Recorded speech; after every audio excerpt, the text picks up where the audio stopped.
Untuk kita semua, terima kasih atas waktu dan kesempatan yang diberikan kepada kelompok kami. Di sini kami akan mempresentasikan hasil praktikum kami, yaitu praktikum 9 kita. Air dapat menekankan ke segala arah dan air dapat melarutkan berbagai zat. Waktu dan kesempatan saya berikan kepada teman.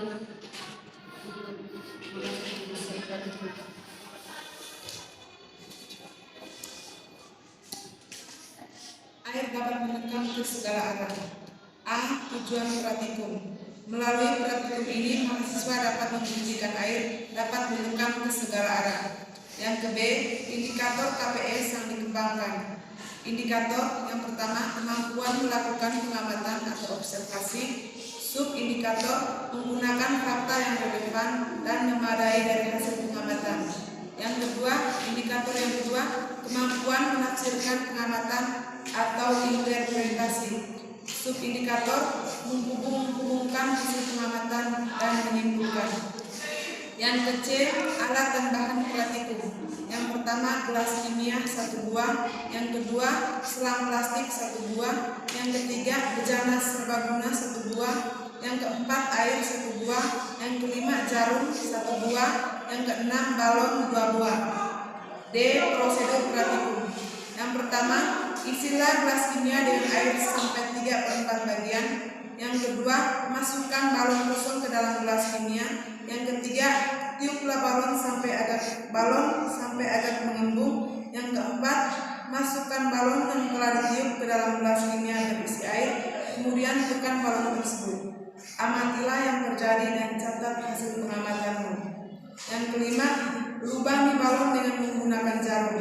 Yang keenam, isilah balon tersebut dengan menggunakan air. Yang ketujuh, masukkan salah satu ujung selang ke dalam balon. Yang kedelapan, tiuplah balon tersebut melalui ujung selang.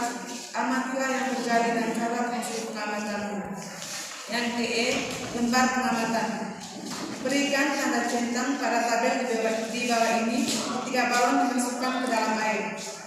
Yang pertama, balon kosong, tidak mudah. Yang kedua, balon berisi udara, tidak mudah. Yang ke-F, bahan diskusi. Yang pertama, mengapa balon yang berisi udara lebih sulit dimasukkan ke dalam gelas kimia? Karena balon yang berisi udara lebih sulit dimasukkan ke dalam gelas kimia karena udara di dalam balon memiliki tekanan yang lebih tinggi dibandingkan dengan tekanan udara di sekitarnya atau di dalam gelas kimia yang berisi air.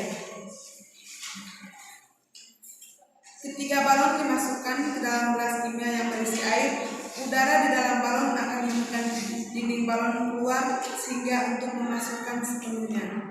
Yang kedua, ketika balon yang telah dilubangi berisi air ditiup melalui selang, ke arah mana air keluar dari balon?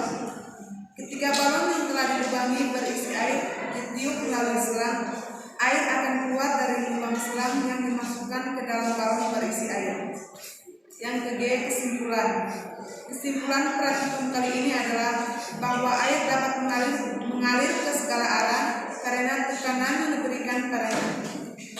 Fenomena ini dapat dijelaskan melalui prinsip tekanan fluida, di mana fluida termasuk air akan mengalir dari area tekanan tinggi ke area tekanan rendah. Praktikum ini membantu memahami bagaimana tekanan mengaruhi perilaku aliran air. Yang kedua, air dapat melarut berbagai zat. A. Tujuan praktikum. Melalui praktikum ini, mahasiswa dapat membuktikan bahwa air dapat melarutkan berbagai zat. B. Indikator KPS yang dikembangkan. Indikator yang pertama, kemampuan melakukan pengamatan atau observasi. Subindikator, menggunakan fakta yang relevan dan memadai dari hasil pengamatan. Indikator kedua, kemampuan menafsirkan pengamatan atau interpretasi. Subindikatornya, menghubungkan hasil pengamatan dan menyimpulkan. C. Alat dan bahan praktikum. 1. Gelas kimia 1 buah. 2. Air 1 buah. 3. Pengaduk 1 buah. 4. Garam disediakan sendiri secukupnya. 5. Gula disediakan dikerjakan sendiri secukupnya. D. Prosedur praktikum. 1. Isilah gelas kimia dengan air. 2. Masukkan 1 sendok garam ke dalam gelas kimia yang telah terisi air. Aduk sebentar, amati dan catat apa yang terjadi. 3. Ulangi langkah 1 dan 2 untuk bahan yang berbeda. E. Lembaran pengamatan. Bahan garam dimasukkan ke dalam air dan diaduk sebentar. Ketika garam dimasukkan ke dalam air masih banyak, namun setelah diaduk, garam akan berbusa dan terdapat sedikit dan mulai larut. Pasir ketika dimasukkan ke dalam air dan diaduk sebentar, terjadi perubahan warna pada air dan ketika diaduk, pasir tersebut tidak larut. Gula pasir dimasukkan ke dalam air dan diaduk sebentar, terjadi larutan gula ketika diaduk dan bahan berubah warna menjadi warna kuning. F. Bahan diskusi. Jelaskan mengapa suatu bahan dapat larut dalam air. Suatu benda dapat larut dalam air karena adanya interaksi antara partikel bahan tersebut dengan molekul air. Larutnya suatu zat dalam air terjadi ketika gaya tarik-menarik antara molekul-molekul bahan tersebut dan molekul air lebih kuat daripada gaya-gaya antara molekul dalam bahan tersebut itu sendiri. G. Kesimpulan. Kesimpulan dari praktikum ini adalah suatu bahan dapat larut dalam air karena adanya interaksi antara molekul-molekul bahan tersebut dengan molekul air.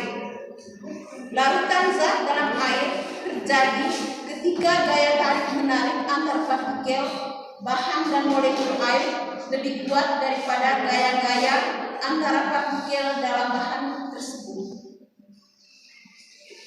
Sekian untuk presentasi dari kelompok kami.